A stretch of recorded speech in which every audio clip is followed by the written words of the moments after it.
ओए रिक्शा। सो एंटरप्रेन्योर्स, आप सोच रहे होंगे कि मैं रिक्शा को क्यों बुला रहा हूँ। तो आज का जो वीडियो है हमारा ये ओए रिक्शा के बिज़नेस मॉडल के ऊपर में है, यानी कि इलेक्ट्रिक मोबिलिटी। तो ये बिज़नेस मॉडल ये बेस्ड है ई रिक्शा के ऊपर में। ये काफ़ी क्रिएटिव बिज़नेस मॉडल है। अगर मैं बात करूँ तो शेयर्ड प्लेटफॉर्म्स हैं, जैसे ओला है, उबर है, तो उसमें आप कैब लेते हैं कहीं भी ट्रैवल करने के लिए। तो ई रिक्शा के ऊपर ही ये ओए रिक्शा का जो प्लेटफॉर्म है ये बेस्ड है। तो आखिरकार ये स्टार्ट कैसे हुआ, इसकी पूरी जर्नी क्या है, इसके ऊपर आज हम बात करने वाले हैं। लेकिन उससे पहले अगर आप मेरे चैनल पे पहली बार आए हैं तो चैनल को सब्सक्राइब करके और बेल आइकन को प्रेस कर लीजिएगा। तो ओए रिक्शा ये जो बिज़नेस मॉडल है ये लॉन्च हुई थी जनवरी 2017 में, और इसके फाउंडर का नाम है मोहित शर्मा और दूसरे फाउंडर का नाम है आकाशदीप सिंह। तो ये दोनों फाउंडर्स हैं एंड को फाउंडर्स, ये स्कूल फ्रेंड्स थे। अगर मैं बात करूँ मोहित शर्मा की, तो ये IIT दिल्ली से इन्होंने एजुकेशन लिया है। अगर उनके फ्रेंड की बात करूँ मैं आकाशदीप सिंह की, तो उन्होंने नीट इलाहाबाद से एजुकेशन लिया है। तो आखिरकार ये कॉन्सेप्ट कैसे रेडी हुआ, तो इन दोनों का कहना ये है एंड मोहित शर्मा का कि जो शेयर्ड प्लेटफॉर्म्स हैं मोबिलिटी में, लाइक कैब्स हैं जो हम ट्रैवल करने के लिए यूज़ करते हैं व्हीकल्स को, तो इसका जो वैल्यूड मार्केट है ये ओवरऑल 6.30 यानी कि $630 मिलियन की है। ये जो पूरा एक मार्केट है इसका शेयर्ड व्हीकल्स का। अगर बात करें तो उनके अनुसार 2024 तक इसका मार्केट हो जाएगा $3.44 बिलियन की।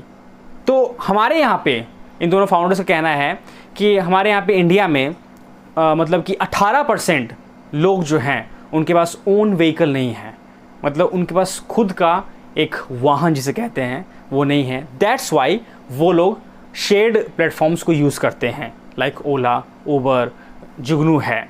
18% लोगों के पास कोई व्हीकल नहीं होता है। तो इसके ऊपर इन दोनों ने ये सोचा कि हमें एक ई रिक्शा का कॉन्सेप्ट मार्केट में लॉन्च करना चाहिए।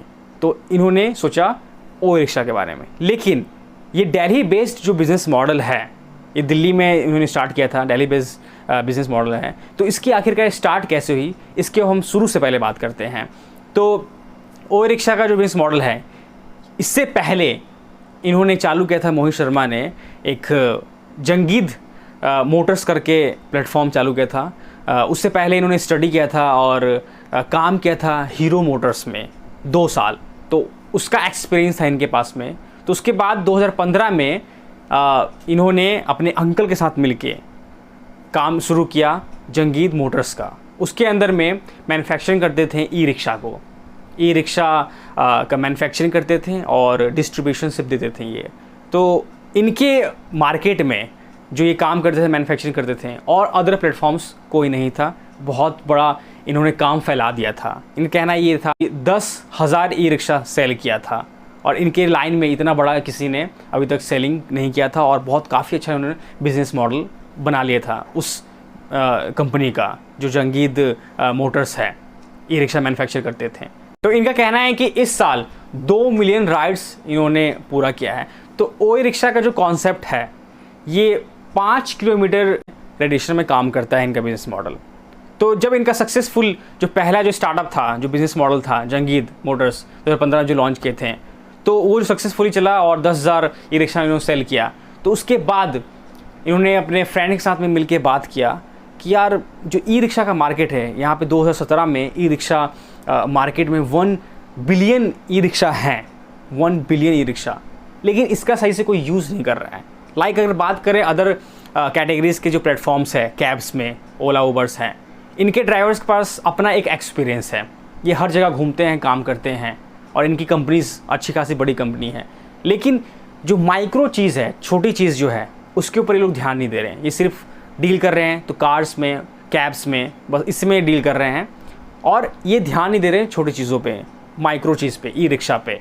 और उनके ड्राइवर्स का अलग अपना एक्सपीरियंस है, वो दूर दूर तक जाते हैं। लेकिन जहाँ बात आती है ई रिक्शा की, तो इसका मार्केट बहुत अच्छा है, 1 बिलियन ई रिक्शा मार्केट में है, लेकिन इसका यूज़ सही से कोई नहीं कर रहा है।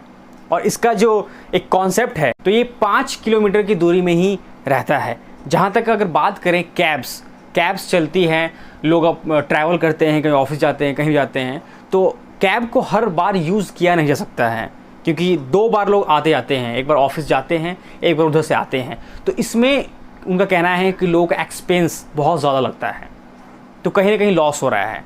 तो दैट्स वाई अगर ई रिक्शा को हम लेते हैं शेड में, इसका बिज़नेस मॉडल स्टार्ट करते हैं, तो ये काफ़ी प्रॉफिटेबल रहेगा लोगों के पॉकेट के लिए।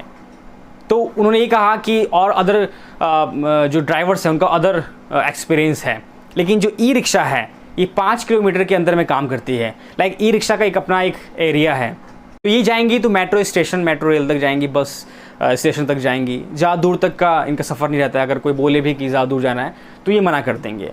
तो इन्होंने ये सोचा कि इसे हम सॉल्व करेंगे, जहाँ लोग एक्सपेंस ज़्यादा नहीं दे रहे हैं और कैब में उनका बहुत ज़्यादा लोगों का एक्सपेंस जा रहा है, तो यहाँ पे हम ई रिक्शा का एक बिजनेस मॉडल खड़ा करते हैं जहाँ पे हमें उससे प्रॉफिट हो। कहना है उनका कि अनऑर्गेनाइज्ड है ई रिक्शा का जो मार्केट है पूरा। तो ई रिक्शा पे इन्होंने दोनों ने काम करने के बारे में सोचा। ये एक वर्चुअल ई रिक्शा का प्लेटफॉर्म इन्होंने रेडी किया।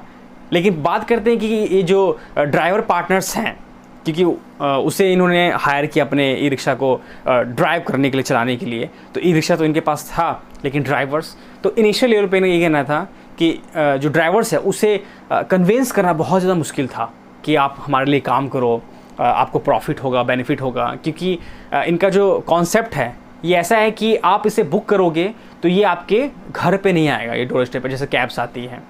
एक वर्चुअल स्टेशन होगा जो आप इनके ऐप के ऊपर में, जैसे दिल्ली बेस्ड है तो वहाँ पे कोई ऐप खोलेगा, उसमें वर्चुअल स्टेशन को बुक करेगा और ज़्यादा दूर चलना नहीं पड़ेगा, 50 मीटर के अंदर में इनको स्टेशन मिल जाएगा। और एक स्टेशन होगा जहाँ पे ई रिक्शा खड़े रहेंगे, जो भी ड्राइवर है ई रिक्शा के, और वहाँ पे जैसे ई रिक्शा का ड्राइवर वेट करेगा, लोग आएंगे, जब लोग भर जाएंगे, ई रिक्शा पूरा शेड फुल हो जाएगा, जब शेड ऐप के ऊपर आप बुक कर लेंगे, जब फुल हो जाएगा तब ई रिक्शा का ड्राइवर जो है वहाँ से उसे लेके निकलेगा। लेकिन इस चीज़ में ई रिक्शा के ड्राइवर को वेट करना होता है। वेट करने में तो जानते हैं ई रिक्शा के ड्राइवर्स उतना कंफर्टेबल फील करते नहीं, बोलते नहीं हमें जल्दीबाजी है, कहीं और भी जाना है।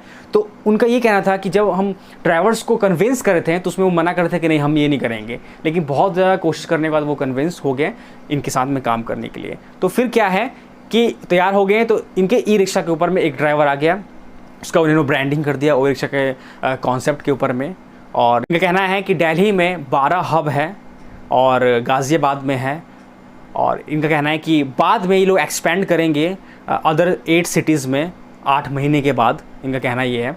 तो ड्राइवर क्या करेगा, जब सारे लोग आ जाएंगे शेड ई रिक्शा के ऊपर में, तो फिर ड्राइवर उसे लेके चला जाएगा। तो अगर हम बात करें इसका रेवेन्यू मॉडल क्या है, रेवेन्यू कैसे ये अर्न करते हैं, तो एक आदमी से पर पर्सन ई रिक्शा का जो ड्राइवर है वो 20 रुपये चार्ज करता है, और 20 रुपये में से 15% जो कमीशन है वो ई रिक्शा के कंपनी के पास जाएगा और बाकी ड्राइवर रख लेगा।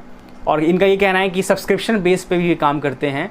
सब्सक्रिप्शन बेस यानी कि 300 रुपये देंगे तो 30 राइड से 60 राइड तक आपको मिलेगा, सब्सक्रिप्शन लेते हैं इसका। तो और इनका ये कहना है कि इनका मार्केट अभी अच्छा चल रहा है और काफ़ी ज़्यादा इन्होंने राइड्स किया है। अगर बात करें तो एक महीने में पर कस्टमर 25 राइड्स मतलब कस्टमर इनका यूज़ करता है, 25 राइड पर कस्टमर 1 मंथ में।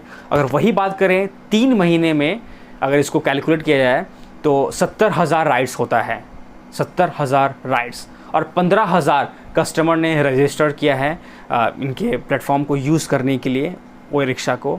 और ये काफ़ी अच्छा एक्सपेंड कर रहे हैं, काफ़ी अच्छा इनका राइड्स जा रहा है। तो पर कस्टमर अगर 25 राइड्स दे रहे हैं तो काफ़ी अच्छा है। और इनका ये कहना है कि हम पर मंथ 20,000 कस्टमर्स को टारगेट कर रहे हैं, और उन कस्टमर्स को जिनका पॉकेट प्राइस बहुत कम है, जो कैब को हायर नहीं कर सकते हैं, कम पैसे में ही चाहते हैं कि हम किसी डेस्टिनेशन में पहुंच जाएं, तो उसको फोकस करके लोग काम कर रहे हैं। और जैसे बताया मैंने, इस साल ही 2 मिलियन राइड्स उन्होंने पूरा किया है। तो अगर बात करें कि इनके ऊपर किसी ने फंडिंग किया कि नहीं है, तो स्नैपडील ने अनडिस्क्लोज अमाउंट फ़ंड किया है इनकी स्टार्टअप के ऊपर में। जो कुणाल बहल हैं उसके फाउंडर जो हैं, अनडिस्क्लोज्ड अमाउंट है, बताया नहीं गया है, स्नैपडील ने किया हुआ है।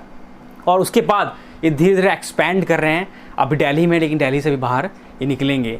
तो इनका ओवरऑल जो कॉन्सेप्ट है ये कॉन्सेप्ट है, काफ़ी क्रिएटिव है। पहले बहुत टाइम पहले मैंने भी सोचा था कि ई रिक्शा भी है, जैसे जुगनू है ऑटो, तो ई रिक्शा में कोई काम क्यों नहीं कर रहा है, लेकिन इन्होंने काम किया है और इनका जो कॉन्सेप्ट है काफ़ी अच्छा मार्केट में ग्रो कर रहा है और धीरे धीरे आपके लोकेशन पे भी आपको ये दिखेगा।